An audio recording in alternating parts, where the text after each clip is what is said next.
Say this out loud right now. Even if you're alone, I have something to say. Do it. Don't just read it in your head. Say it, because that one sentence is exactly the sentence. Most beginners never say out loud, not because they don't know English, but because of one mistake that keeps quietly silencing them every single day. And in the next few minutes, I'm going to show you exactly what that mistake is, and I'm going to give you real advanced vocabulary, real conversations, and real practice so you can stop making it starting today. Here's the truth. Nobody tells beginners. You can study English every single day. You can learn new words every morning. You can watch lessons like this one for months, and you can still freeze the moment someone actually asks you a question in English. That's not a vocabulary problem. That's not a grammar problem. That's a mistake in how you're training your brain. And it's called passive learning. You've been collecting words the way someone collects coins in a jar, never spending them, just storing them, hoping that one day, somehow, they'll magically turn into fluent speech on their own. They won't. Words that stay locked inside your notebook stay locked inside your mouth too. The only way a word becomes yours, truly yours, is when you say it out loud, in a real sentence, in a real situation, before you even feel ready. That's the method we're using today, and I promise you, by the end of this video, you'll walk away with real advanced vocabulary you can use immediately, not theory, not a list to memorize later, but language you'll already feel in your mouth. My name is Mia, and this is Natural Word English. Every single day here, we take advanced vocabulary out of the dictionary and put it directly into real-life situations, because that's the only place vocabulary actually becomes useful. Today, we're going deep into something every beginner and intermediate learner struggles with: the fear, the hesitation, and the self-doubt that keeps people silent, and the exact words fluent speakers use talk about that experience. Push through it and come out the other side more confident. So, get comfortable, but don't get too relaxed, because I'm going to ask you to speak along with me more than once today. Ready? Let's begin. Let's talk about why so many learners feel this way. Imagine this. You've studied grammar rules for years. You know the difference between the present perfect and the simple past. You can read an article in English without a dictionary, but then someone starts talking to you, fast, casual, real, and suddenly your mind goes blank. Your heart speeds up a little. You open your mouth, and nothing comes out the way you planned. If that's ever happened to you, I want you to know something important. That reaction has a name, and once you can name it, you can start to control it. When your mind blanks out like that, under pressure, English speakers often say you were caught off guard.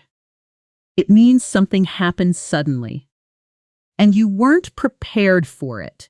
Instead of saying, I was surprised and confused, a fluent speaker might say, The question caught me completely off guard.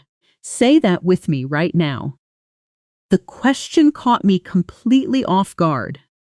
Notice how natural that sounds compared to a long, clumsy explanation. That's the power of advanced vocabulary. It lets you say in 5 words what would otherwise take you 15. Let's build a scene around this. Imagine you're at a small work meeting. Everyone is speaking quickly, throwing around opinions, and your manager suddenly turns to you and asks, "So, what do you think about the new proposal?" Your stomach tightens for a second. This is exactly the moment where most learners freeze. But here's a phrase that can save you in that instant. One that fluent speakers use constantly to buy themselves a second to think. That's a great question. Let me think about that for a moment.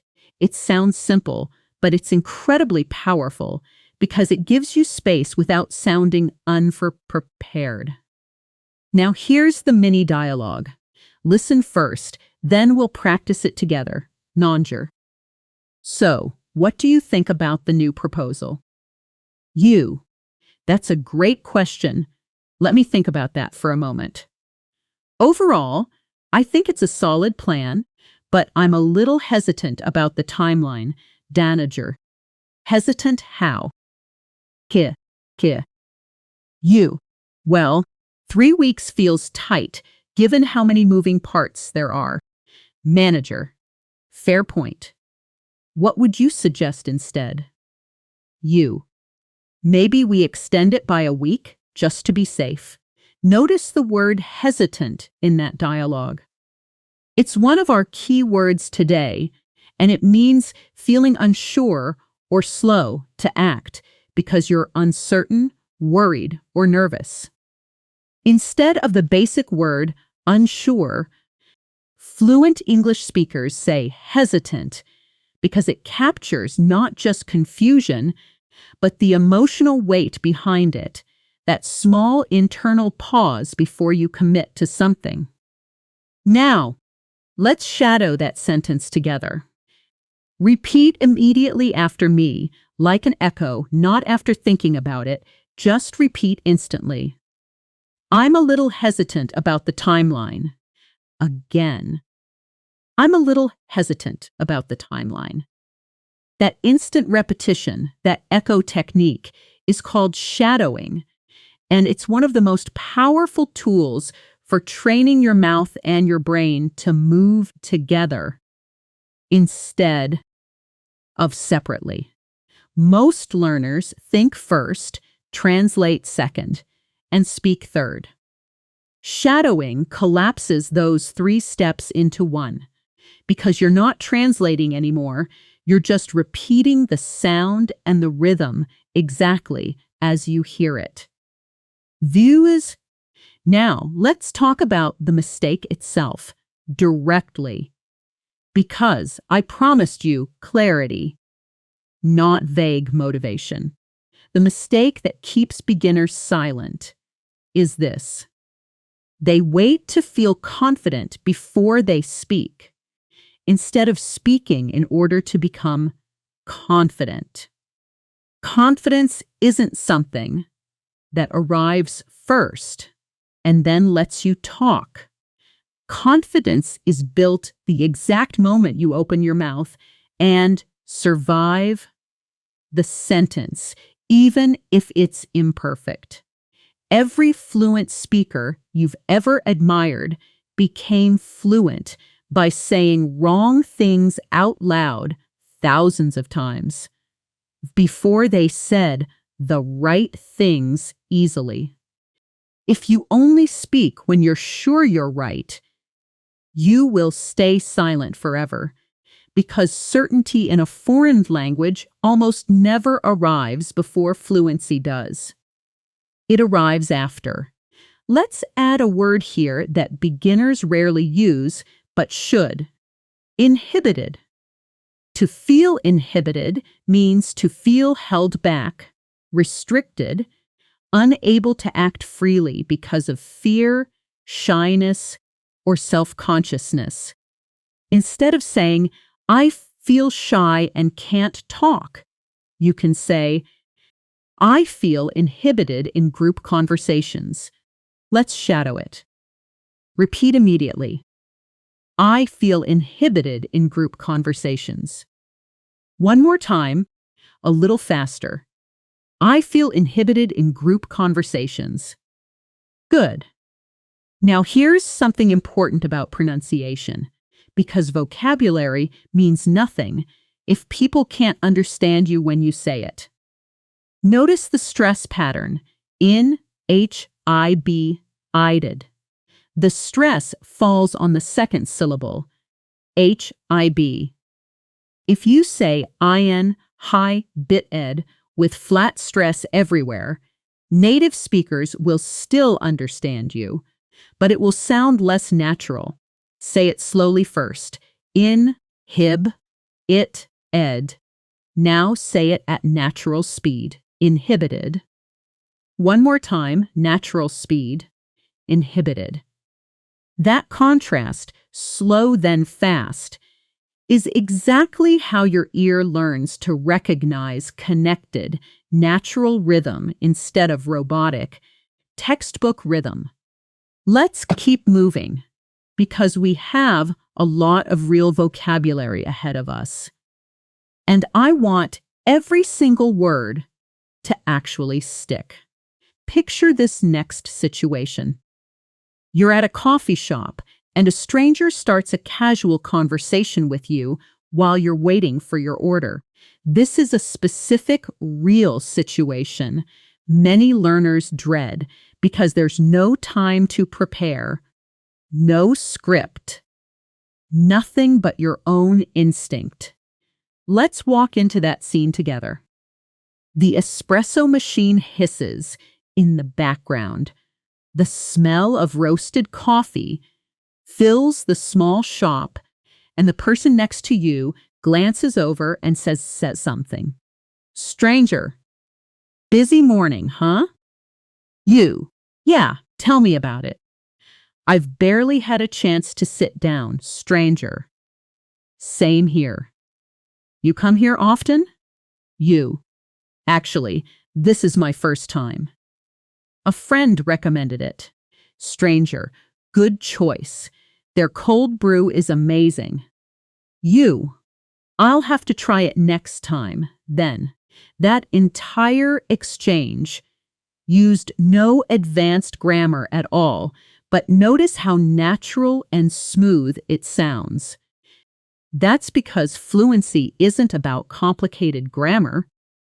It's about smooth, confident delivery of simple structures, mixed occasionally with precise vocabulary. Now, let's add one more advanced word into a similar scene. Reticent. Reticent means unwilling to speak freely, reserved, often because of habit or personality, rather than fear in a single moment. It's slightly different from hesitant, which is about a temporary pause, while reticent describes more of a general tendency. Someone might say, I used to be quite reticent in social situations, but I've been working on opening up more. Let's shadow that. Repeat with me instantly. I used to be quite reticent in social situations. Again, I used to be quite reticent in social situations. Beautiful.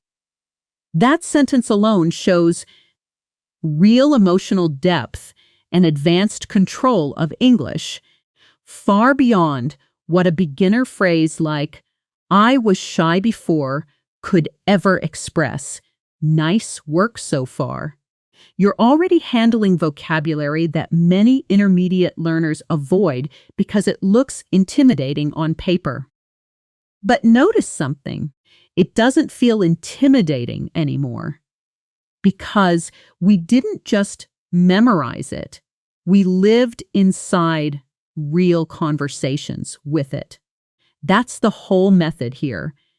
And that's exactly what's different from just reading a list of 50 advanced words and hoping they stick. Let's shift now into connected speech, because understanding fast, natural English is just as important as speaking it. When native speakers talk quickly, words blend together in ways that can confuse learners who only learned English from textbooks. Take the phrase, "What are you going to do about it?" At full, slow speed, every word is separate. What are you going to do about it? But at natural conversational speed, it often sounds like, "Whatcha gonna do about it?" Let's hear both. Slow. What are you going to do about it? Fast, natural. What you gonna do about it? This isn't slang you need to write down and memorize as a fixed phrase. It's a pattern. Going to almost always becomes gonna in casual speech, and what are you often blends into whatcha. Once your ear learns to expect this blending, sentences that used to sound like a blur of fast sound suddenly separate into clear, recognizable words. Here's another one, extremely common. Did you eat yet? Often becomes jeet yet?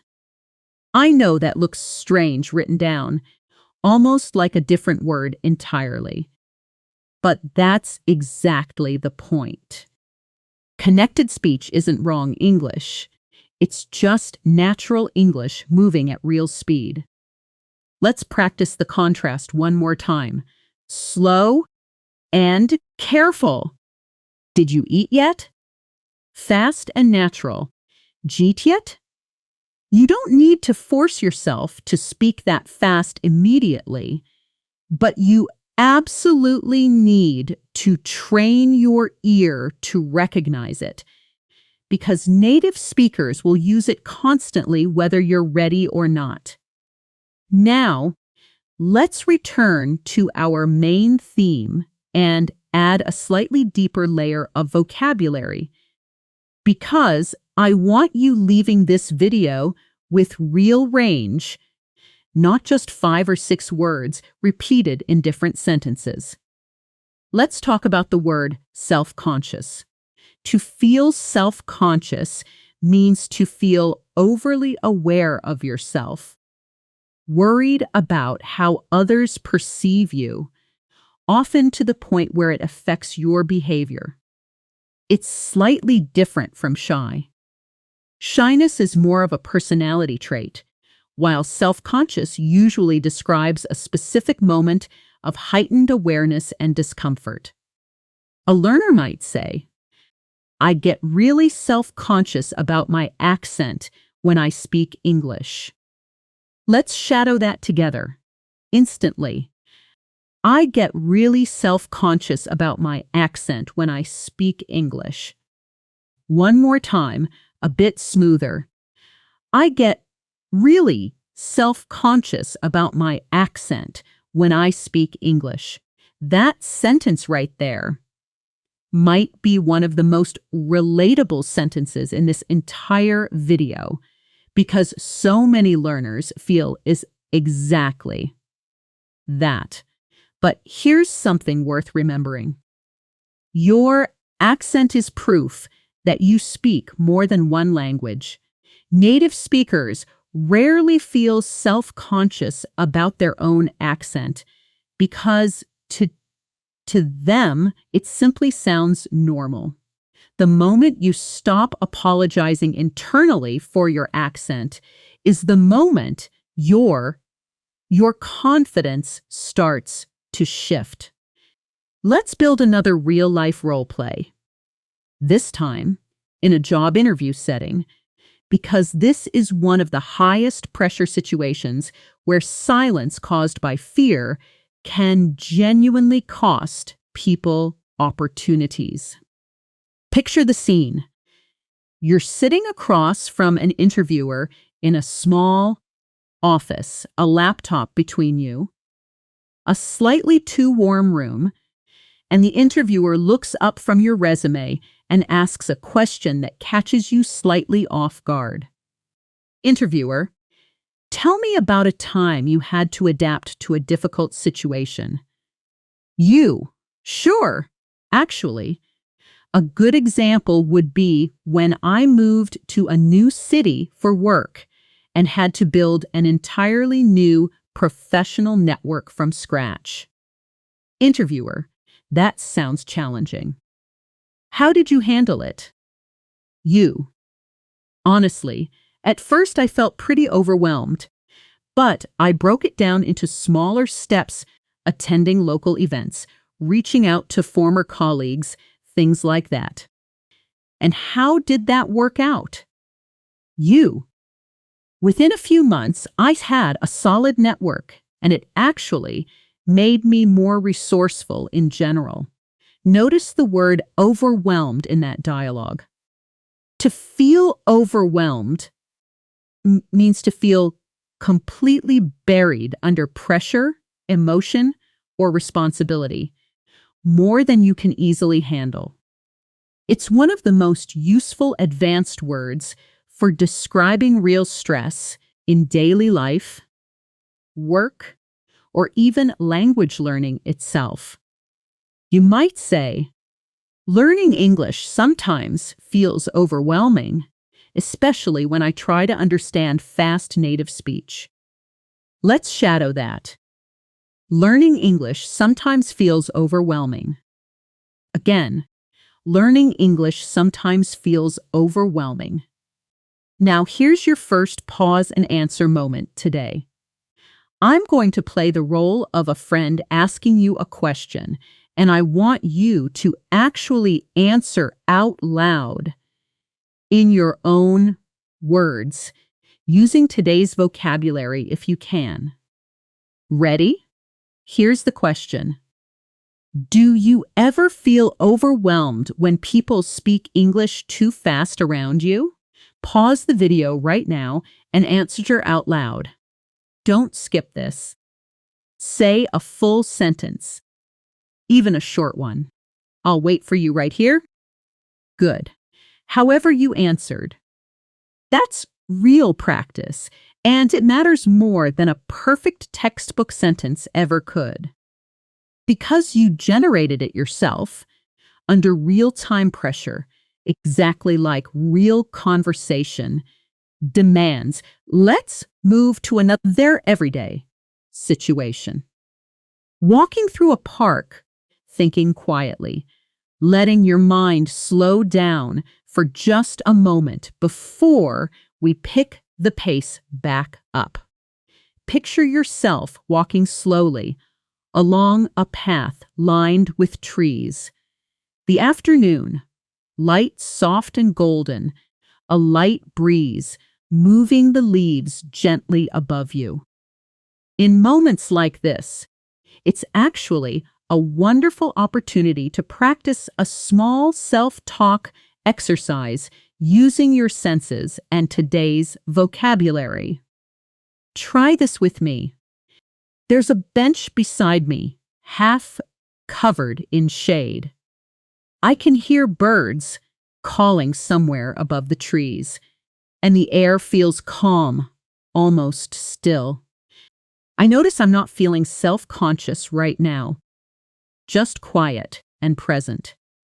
Notice how that description uses simple sensory language, sight, sound, feeling, combined with one of our advanced words, self-conscious, placed naturally inside an observation rather than forced into an unrelated sentence. This is an exercise you can do anywhere, anytime, completely outside of this video. Job. Describe your surroundings quietly in English, using whatever new vocabulary you've learned recently. It turns passive words into instinctive reflexes, exactly the transformation we talked about earlier. Let's keep building.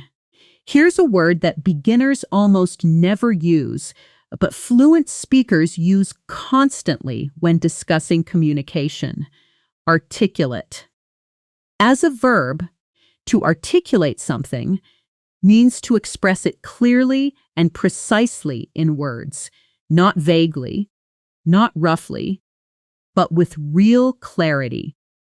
You might say, I know exactly what I think, but sometimes I struggle to articulate it in English. Let's shadow that together. Sometimes I struggle to articulate it in English. One more time, natural speed. Sometimes I struggle to articulate it in English. Here's a nuance worth noting. Articulate can also be an adjective, describing a person who speaks clearly and effectively. She's a very articulate speaker. Same word, two different jobs in a sentence, and both incredibly useful. Let's pair articulate with its opposite experience, because contrast helps vocabulary stick far better than isolated definitions. When someone's speech breaks down under pressure, English speakers often say they faltered. To falter means to lose strength, confidence, or fluency for a moment, often showing hesitations or stumbling. He faltered halfway through his presentation when a difficult question came up. Let's shadow it. He faltered halfway through his presentation. Again. He faltered halfway through his presentation. Notice the stress. Falter, stress on the first syllable with the second syllable softened almost to. Tar, in fast natural speech. Fall. Slow, falter. Fast, connected. Falter. Try both. Slow, falter. Fast, falter. Let's build one more layered dialogue, this time using both articulate and falter together, along with a full role switch technique, because I want you actively producing language, not just listening. Here's the setup. Two coworkers are discussing a recent team presentation. Coworker A: How did your presentation go yesterday? Coworker B: Honestly, not great. I faltered a bit when they asked about the budget numbers. Coworker A: That happens to everyone. Did you manage to recover? Coworker B: Eventually, yeah. I just took a breath and tried to articulate my point more slowly. Coworker DA. Coworker A: That's exactly the right move. Panicking usually makes it worse. Coworker B: Definitely. Next time, I'll prepare more specific numbers in advance. Now here's your second pause and answer moment. I'll read Coworker A's lines again, one at a time, and this time, you answer as Coworker B in your own words, out loud. Ready? Here's the first line. How did your presentation go yesterday? Pause now and answer as if it were your own experience. Good. Here's the next line. Did you manage to recover? Pause again and answer honestly, in English, out loud. Excellent work. That entire exchange, even if it wasn't perfect, trained your brain to generate spontaneous English under light pressure, which is exactly the skill that silence-causing fear tries to block. You're doing genuinely well right now, and I want you to notice something important.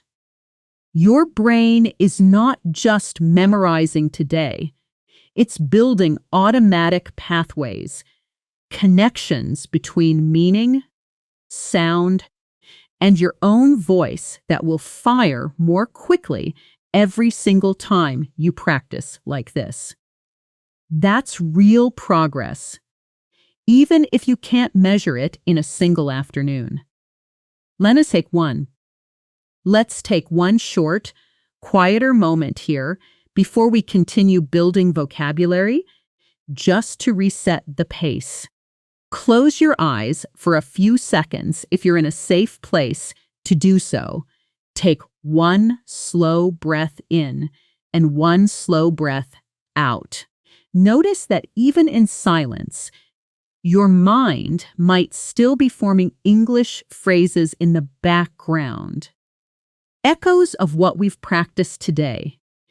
That quiet mental repetition, even without speaking out loud, is still valuable because it keeps your brain in English mode rather than switching back into translation mode.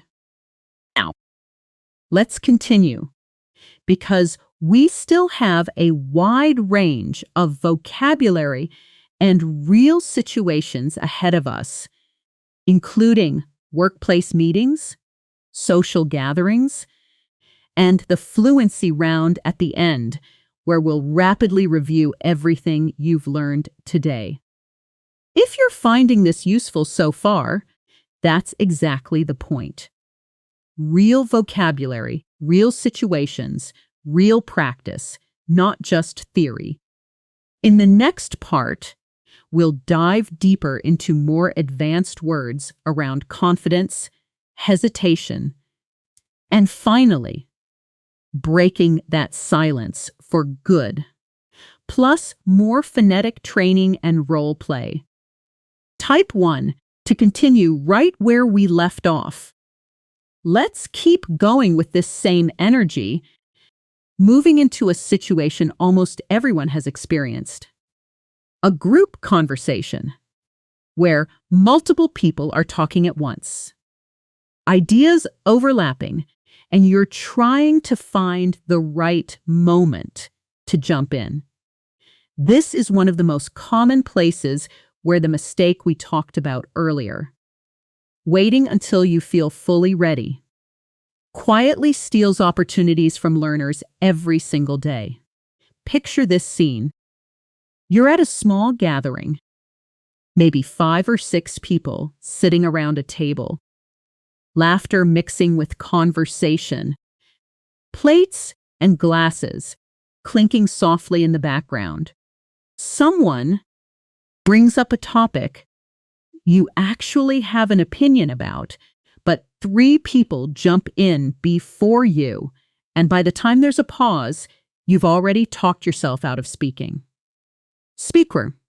Here's a word for exactly that internal experience. Second guess. To second guess yourself means to doubt a decision or thought you already had, usually right before you act on it. I almost said something, but I second-guessed myself and stayed quiet. Let's shadow that together right now. I second-guessed myself and stayed quiet. One more time. Natural speed. I second-guessed myself and stayed quiet. Notice the connected sound here. Second-guessed often blends slightly at natural speed into second-guessed, with the D softening against the following consonant. Slow, second-guessed, fast, second-guessed. Try both with me. Slow, second-guessed, fast, second-guessed. Now here's a practical, usable strategy for that exact moment of second-guessing in a group conversation. A short transition phrase that lets you enter smoothly instead of waiting for a perfect gap. Native speakers often say, "Actually, building on that," or "Can I jump in for a second?" These phrases aren't just polite. They're functional tools. They physically claim your space in the conversation before your confidence has time to disappear. More time to disappear. Let's build a group dialogue around this. Person A: I think remote work has honestly made people less connected as teams. Person B: I'd push back on that a little. I think it depends heavily on the company culture. You: Can I jump in for a second? I actually think it's less about remote work itself and more about how intentional the communication is. Person A: That's a fair point, actually. Person B: Yeah, I hadn't thought about it that way. Notice how short and simple your line was. Can I jump in for a second? But how much power it carries. It doesn't require advanced grammar, just timing and courage, and once you say it, the door opens immediately. Let's shadow that opening phrase one more time. Can I jump in for a second? Again, a little faster and more natural. Can I jump in for a second? Let's add another advanced word that pairs beautifully with this situation. Assertive. To be assertive means to express your opinions and needs confidently and directly, without being aggressive or rude. Ew! There's an important distinction here that many learners miss. Assertive is not the same as arrogant or pushy. Assertive means clear and confident. Arrogant means disrespectful of others. I've been trying to be more assertive in meetings instead of staying quiet. Let's shadow that. I've been trying to be more assertive in meetings. One more time. I've been trying to be more assertive in meetings. Nice work. You're already collecting a real toolkit here. Not abstract vocabulary, but words you can genuinely reach for the next time you're in exactly these situations. Let's move into a slightly different emotional territory now, because confidence isn't only about speaking up. It's also about how you recover after a mistake, which is honestly the part that silences people the most. Picture this. You're mid-sentence, speaking English with a coworker or a stranger, and you suddenly realize you've used the wrong tense or mixed up a word. Your instinct might be to stop completely, apologize repeatedly, and shrink back into silence for the rest of the conversation. That instinct is exactly the pattern we need to break today. Here's a word for gently correcting yourself without derailing the whole conversation. Rephrase. To rephrase something means to say it again in different words, usually to clarify or fix an earlier mistake. Sorry, let me rephrase that. What I meant was, let's shadow it. Let me rephrase that. Again, let me rephrase that. This tiny phrase is incredibly powerful because it turns a mistake into a smooth continuation instead of an awkward stop. Fluent speakers use it constantly, even in their native language, because rephrasing isn't a sign of weakness. It's a sign of active, thoughtful communication. Let's build a role play around a common daily situation, ordering food and slightly mixing up your words. Nays me. Me. Then recovering smoothly using rephrase. You. Can I get the grilled chicken with, sorry? Let me rephrase that. Can I get the grilled chicken with a side of steamed vegetables instead of rice? Server. Of course, no problem at all. You. Great. Thank you. Server. Anything to drink with that? You. Just water is fine, thanks. See how naturally that recovery happened? Nobody in that conversation reacted negatively to the small stumble. Because in real life, native speakers make small mistakes and rephrase constantly too. The fear that a stumble will ruin the entire conversation is almost always bigger in our minds than it actually is. In reality. Let's go deeper into pronunciation now, focusing specifically on intonation, the rising and falling melody of English sentences, because intonation carries as much meaning as the words themselves. Take the simple sentence. You're coming to the meeting, said with falling intonation at the end. It's a statement, a simple fact. But said with rising intonation at the end, it becomes a question.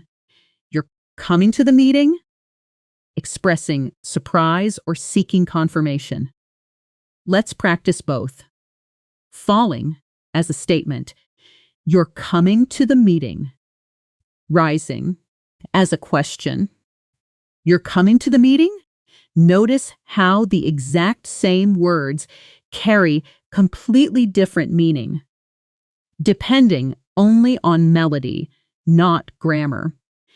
This is something textbooks rarely emphasize enough, but native listeners rely on it constantly to understand intention. Here's another intonation pattern worth knowing. Sentence stress, where certain words are emphasized to change meaning entirely, even without changing a single word. Take the sentence. I didn't say she stole the money. Depending on which word you stress, the meaning shifts dramatically. Stress on I. I didn't say she stole the money, meaning someone else said it. Stress on say. I didn't say she stole the money, meaning maybe I implied it another way. Stress on she. I didn't say she stole the money, meaning maybe someone else did. Stress on stole. I didn't say she stole the money, meaning maybe she borrowed it. This single sentence, spoken with different stress each time, actually communicate different mind. 7. Completely different implied meanings. Let's practice 2 of them together. Repeat with me, stressing I. I didn't say she stole the money. Now, stressing stole. I didn't say she stole the money. This is exactly the kind of deep listening skill that separates learners who understand textbook English from learners who genuinely understand native conversation. Real native conversation, movies, podcasts, and fast, natural speech.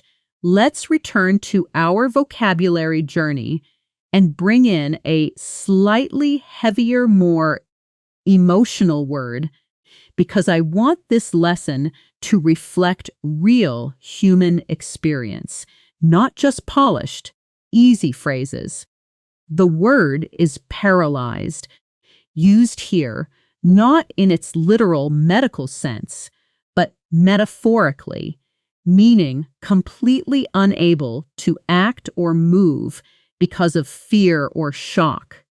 I felt completely paralyzed the moment everyone turned to look at me. Let's shadow that carefully. I felt completely paralyzed. Again, slightly slower to capture the emotional weight. I felt completely paralyzed. This word matters because it validates something resume. For many learners, the fear of speaking English in front of others doesn't feel like simple nervousness. It feels like a genuine freeze, almost physical. Naming that experience accurately, instead of underselling it with a weak word like nervous, actually helps you process it and eventually move past it. Let's contrast that heavy word with something lighter and more empowering. Is liberating. To feel liberated or to experience something as liberating means to feel free, released from a limitation or fear that used to control you. The first time I spoke English to a stranger and didn't panic, it felt incredibly liberating. Let's shadow that. It felt incredibly liberating. One more time, with feeling. It felt incredibly liberating. Notice the emotional arc we just built together. Paralyzed on one side, liberating on the other, and your own practice today is the bridge between those two states. Let's build one more workplace scene. This time focused on giving feedback, because expressing disagreement politely is one of the most advanced communication skills in any language, not just English. Picture a small meeting room, a shared document open on a shared screen, colleagues reviewing a project plan together. Colleague, I think we should launch the campaign next week. Honestly, you. I see where you're coming from, but I'm a bit apprehensive about rushing it without more testing. Colleague, what specifically concerns you? You. Mainly the fact that we haven't validated the messaging with a smaller audience yet. Colleague, that's actually a valid concern. Maybe we push it back by a few days. You, I think that would give us a much stronger launch. Notice the word apprehensive in that exchange. To feel apprehensive means to feel anxious or fearful about something that might happen in the near future, a kind of forward-looking worry, slightly different from being afraid of something happening right now. I'm a bit apprehensive about the interview tomorrow. Let's shadow it. I'm a bit apprehensive about the interview tomorrow. Again, I'm a bit apprehensive about the interview tomorrow. And notice, too, the phrase, I see where you're coming from. An incredibly useful expression for acknowledging someone's perspective before politely disagreeing. It softens disagreement without weakening your own point. Let's talk about the word valid used in that same dialogue, because it's smaller but equally powerful. Something is valid when it's reasonable, justified, and worth taking seriously, even if you don't fully agree with it. Your concern is completely valid. Let's shadow that short but useful phrase. Your concern is completely valid. This single sentence is incredibly useful anytime you want to acknowledge someone respectfully in a discussion, whether you ultimately agree with them or not. Here's your third pause and answer moment today.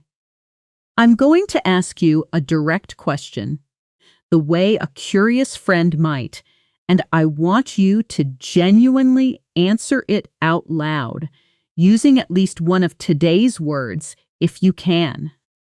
Apprehensive, hesitant, assertive, or overwhelmed. Ready? Here's the question.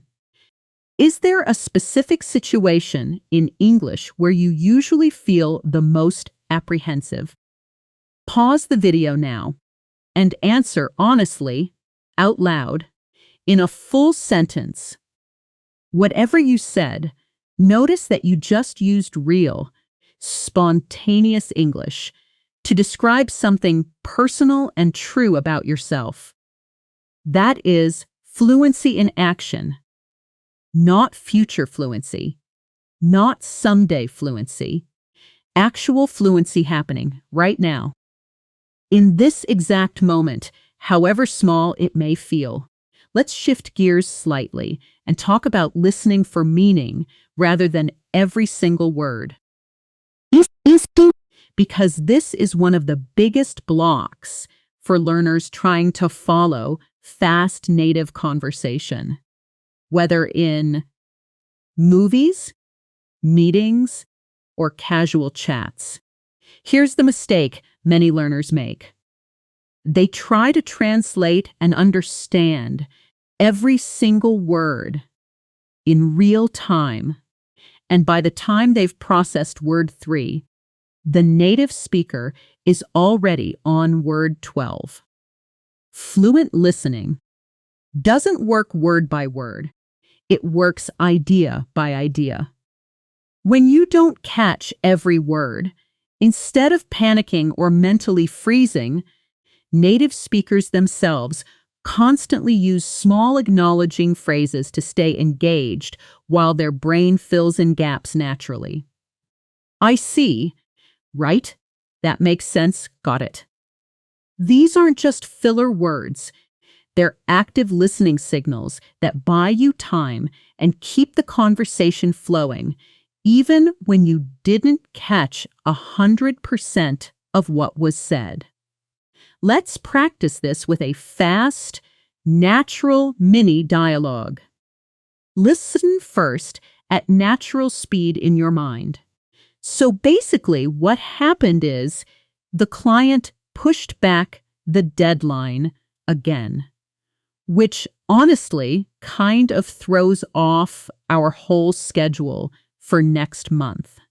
Even if you didn't catch every single word, what's the main idea? The deadline changed and it's causing scheduling problems. That's enough. A fluent response doesn't require catching every word, just the core meaning. Ah, I see. That's frustrating. Do we know the new date yet? Let's shadow that response. Ah, I see. That's frustrating. Again, ah, I see. That's frustrating. Notice how naturally that response keeps the conversation alive without requiring you to have processed every single syllable of what was said before it. Let's return to vocabulary building with a word that beautifully describes overcoming exactly this kind of listening pressure.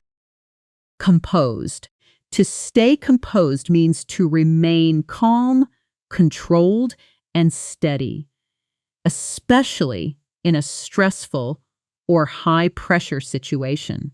It's almost the opposite of paralyzed. Even though I didn't catch everything, I stayed composed and asked a clarifying question. Let's shadow it. I stayed composed and asked a clarifying question. One more time. I stayed composed and asked a clarifying question. You're doing wonderfully, and I can genuinely feel your progress building with every single phrase we practice together. That composure we just talked about, staying calm even when you miss something, is a skill, not a personality trait. And skills are built exactly the way we're building it right now, through repeated, deliberate practice. Let's move into a slightly different context now. Social situations with new people, specifically small talk, which many learners find surprisingly harder than formal conversation because there's no clear topic guiding the exchange. Picture a scene at a casual networking event. Soft background music. People mingling with drinks in hand, everyone slightly unsure who to approach first. New acquaintance. So, what do? You. I work in digital marketing, mostly focused on content strategy. What about you? New acquaintance. Oh, nice. I'm actually in a similar field, UX design. You. That's great. Our work probably overlaps more than people realize. New acquaintance. Definitely. Do you work with a lot of designers day to day? You. Yeah. Constantly, actually. Collaboration is honestly the best part of the job. That entire exchange flowed smoothly using simple vocabulary, which proves something important. Fluency isn't only about using the hardest words possible. It's about using the right words smoothly at the right moments.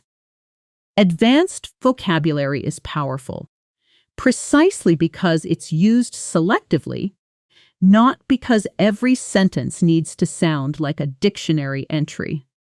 Let's add one more useful word entry. Let's add one more useful word here, though, because it fits perfectly into small talk and networking contexts. Candid. To be candid means to be honest and direct, often about something slightly personal or normally left unsaid.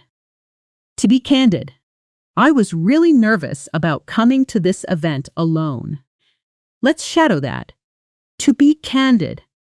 I was really nervous about coming here alone. Again, natural speed. To be candid. I was really nervous about coming here alone. This phrase, to be candid, is a wonderful advanced opener whenever you want to share something, honest or slightly vulnerable, in a conversation. It signals sincerity immediately. You've now built a genuinely strong collection of vocabulary today. Hesitant, inhibited, reticent, self-conscious, overwhelmed, articulate, falter, second guess, assertive, rephrase, paralyzed, liberating, apprehensive, valid, composed, and candid. That's 16 words already, each one anchored in a real situation, a real dialogue, and real shadowing practice, not floating alone on a page. In the next part, we're going deeper into role-play situations around interviews and presentations, more phonetic training around connected speech, one more sensory self-talk exercise, and then we'll move into the fluency round where we rapidly review everything you've learned before closing with your call to action. Then, type 1 to continue right where we left off. Let's step into a presentation scenario now, because for many learners, standing in front of a group and speaking without stopping feels like the ultimate test, the exact moment where every fear we've talked about today can show up all at once. Picture this. You're standing at the front of a small conference room, a slide projected behind you, a handful of colleagues seated around the table, laptops open, coffee cups scattered across the table. You clear your throat and you begin. Thanks everyone for being here. Today, I want to walk you through our proposed timeline for the next quarter. Colleague, quick question before you start. Is this the updated version from last week? Good catch. Yes. This reflects the changes we discussed on Tuesday. Colleague. Perfect. Go ahead. You. So, as you can see here, we're aiming to have the first phase wrapped up by the end of the month. Notice how, even with an unexpected interruption in the middle, the presentation didn't collapse. That interruption is exactly the kind of moment that used to feel terrifying, and now you have a smooth phrase ready for it. Good catch. It means someone correctly noticed a mistake or important detail, and it's a wonderful way to acknowledge an interruption gracefully instead of feeling thrown off by it. Let's shadow it. Good catch! Yes. This reflects the updated version. Again. Good catch! Yes, this reflects the updated version. Let's introduce another key word here. Composure. The noun form of the word we practiced earlier, composed. To keep your composure means to maintain that same calm control, especially under sudden pressure like an unexpected question during a presentation. My citation. She kept her composure even when someone challenged her numbers in front of the whole team. Let's shadow that. She kept her composure even when someone challenged her numbers. One more time. She kept her composure even when someone challenged her numbers. Let's build one more layer into this presentation scene, adding a moment where you genuinely don't know the answer to a question, because this happens to literally everyone in every language, and how you handle it matters enormously. Colleague, what's our contingency plan if the vendor delays shipment? You. Honestly, that's something I haven't fully mapped out yet, but let me follow up with you by tomorrow with a clear answer, colleague. Sounds good. No rush. Notice how naturally that response worked. Without panic. Without over-apologizing. Without pretending to know something. You didn't. The phrase, "let me follow up with you," is valuable precisely because it turns an uncomfortable gap in knowledge into a professional, confident next step. Let's shadow it together. Let me follow up with you on that by tomorrow. Again, let me follow up with you on that by tomorrow. Let's move now into a slightly deeper vocabulary layer, because I want to give you words that describe not just individual moments of fear, but the entire pattern, the mistake itself, from a bird's eye view. Here's a powerful word. Ingrained. Something ingrained is deeply established, so habitual and automatic that it feels almost impossible to change, often because it's been repeated. So many times, it's become part of your instinctive behavior. The habit of staying silent had become so ingrained that I didn't even realize I was doing it anymore. Let's shadow that. The habit had become so ingrained, I didn't even notice it. One more time, a little slower to let the meaning land. The habit had become so ingrained, I didn't even notice it. This word matters enormously for today's topic because the mistake we discussed at the very beginning of this video, waiting to feel ready before speaking, isn't usually a conscious decision anymore for most learners. It's ingrained. It happens automatically, silently, in the background, which is exactly why simply trying harder rarely fixes it. What actually breaks an ingrained pattern is repeated, deliberate counteraction, exactly like everything we've been practicing together today. Speaking before you feel ready. Shadowing immediately instead of thinking first. Answering pause and respond questions out loud even when it feels uncomfortable. Let's pair that heavy word with something more hopeful. Reframe.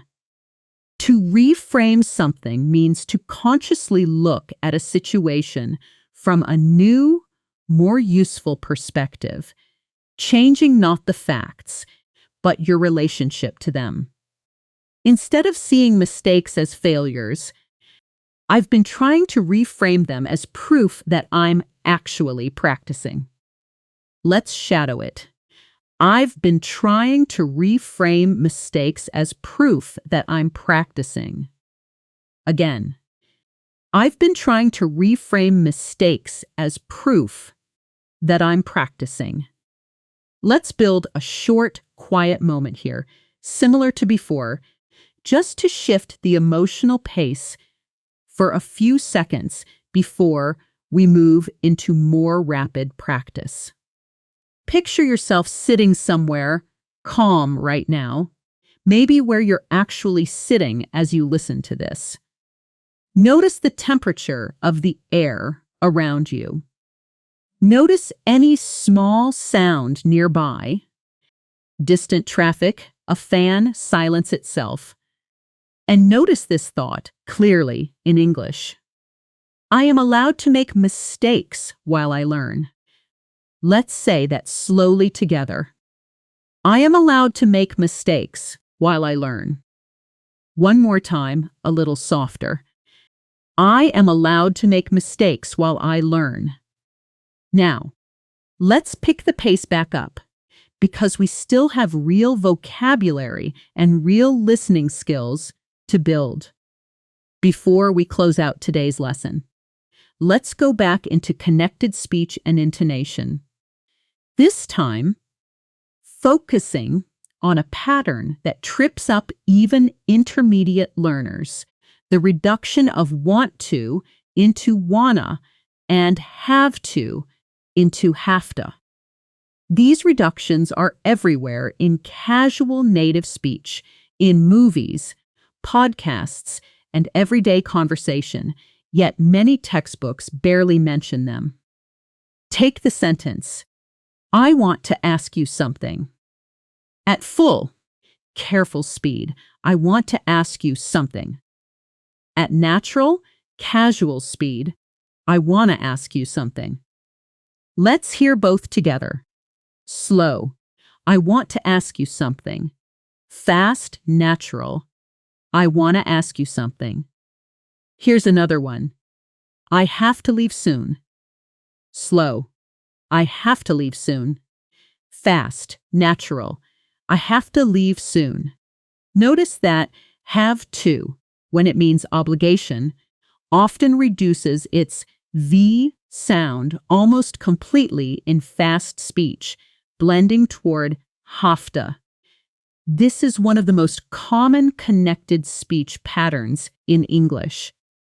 And once your ear catches it consistently, an enormous amount of previously confusing fast speech will suddenly click into place. Let's bring these reductions directly into a real conversation, because isolated pronunciation drills only help if you can recognize the pattern inside actual flowing speech. Friend. Hey, wanna grab coffee later? I'd love to, but I have to finish this report first. Friend. No worries, maybe tomorrow then? Yeah, tomorrow works way better for me.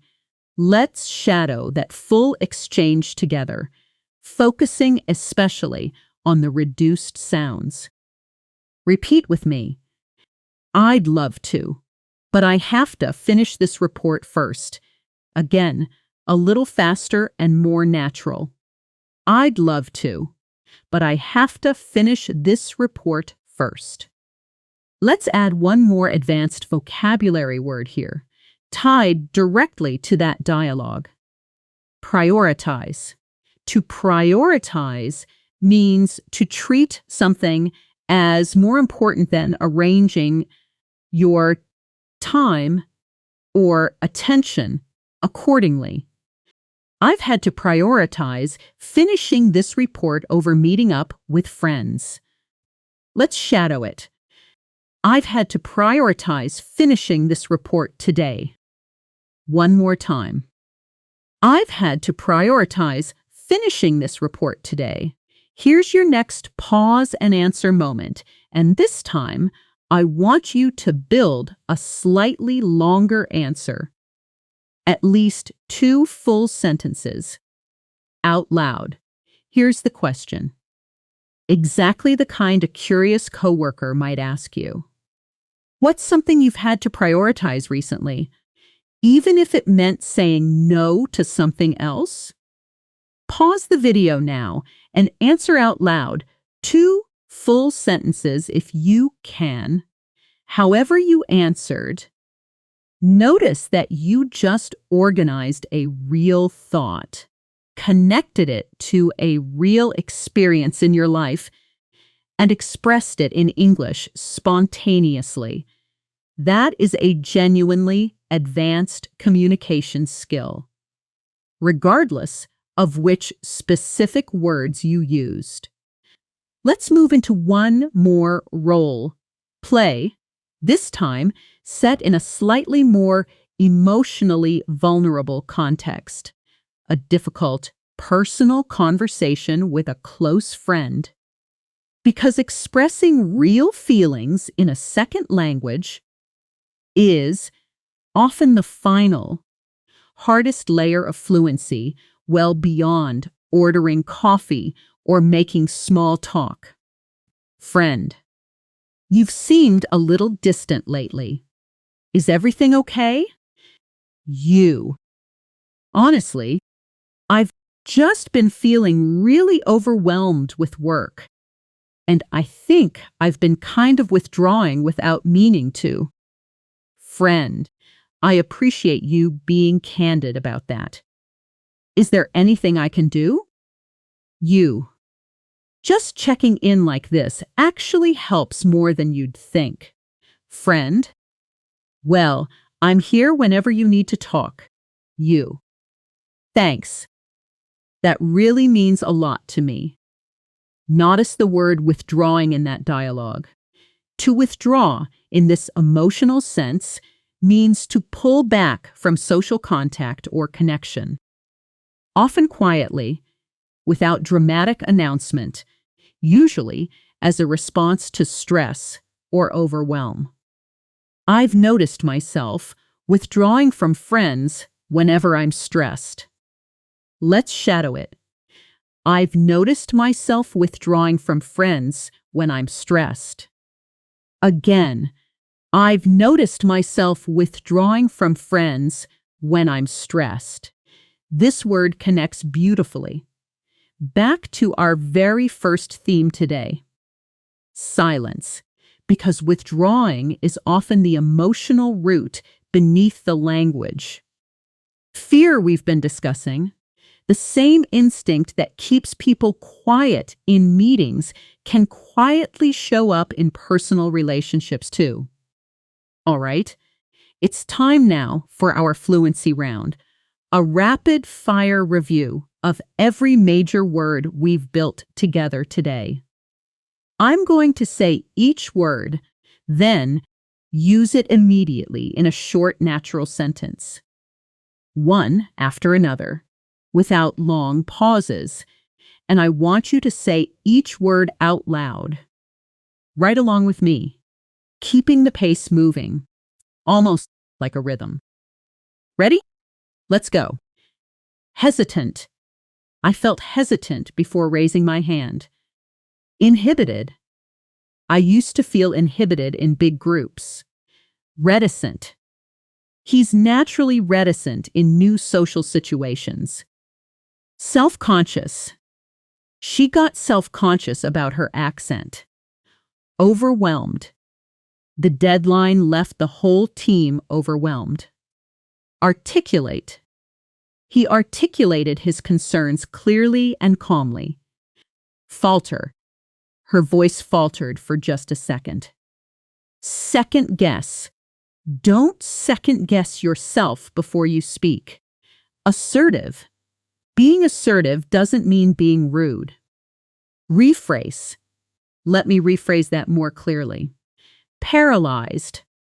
I felt paralyzed the second. Everyone looked at me. Liberating. Speaking up finally felt liberating. Apprehensive. I'm a bit apprehensive about tomorrow's interview. Valid. Your concerns is completely valid. Composed. She stayed composed under pressure. Candid. To be candid, I was nervous walking in. Ingrained. That habit felt deeply ingrained by now. Reframe. Try to reframe the mistake as practice. Withdrawing. I noticed myself withdrawing when stressed. Prioritize. I had to prioritize sleep over socializing. Excellent work. Say that last one again with me, just to close the round strongly. Prioritize. Prioritize. Prioritize. Notice how differently those words feel now compared to the first time you heard them today. No longer abstract entries in a list, but living pieces of language you've already used, shadowed, and spoken out loud inside real conversations. Now, before we close, let's talk honestly one more time about that original mistake. Because I want it to be crystal clear by the end of this video. The mistake isn't that you don't know enough words. You clearly know quite a lot, and you just proved that today, out loud, more than once. The mistake is believing that readiness comes before speaking, when in reality, speaking is what creates readiness. Every single sentence you said out loud today, even the ones that felt slightly awkward or unfinished, moved you further from silence and closer to fluency than another hour of silent studying ever could. Here's your call to action today, and I want it specific, not vague. In the comments below this video, write one full sentence in English, using at least one word from today's lesson: hesitant, apprehensive, articulate, composed, whichever one felt most true to your own experience right now. Not a perfect sentence, not a polished sentence, just a real one, exactly the way we've been practicing all throughout this video. That single comment, typed and posted publicly, is one more small act of breaking silence, and it matters more than it might seem. Thank you so much for practicing with me today. If this lesson genuinely helped you, make sure you're subscribed, because we upload advanced English vocabulary lessons just like this one every single day here on Natural Word English, always grounded in real situations, real conversations, and real practice, never just theory. Take a breath, be proud of everything you said out loud today, and I'll see you in the next lesson.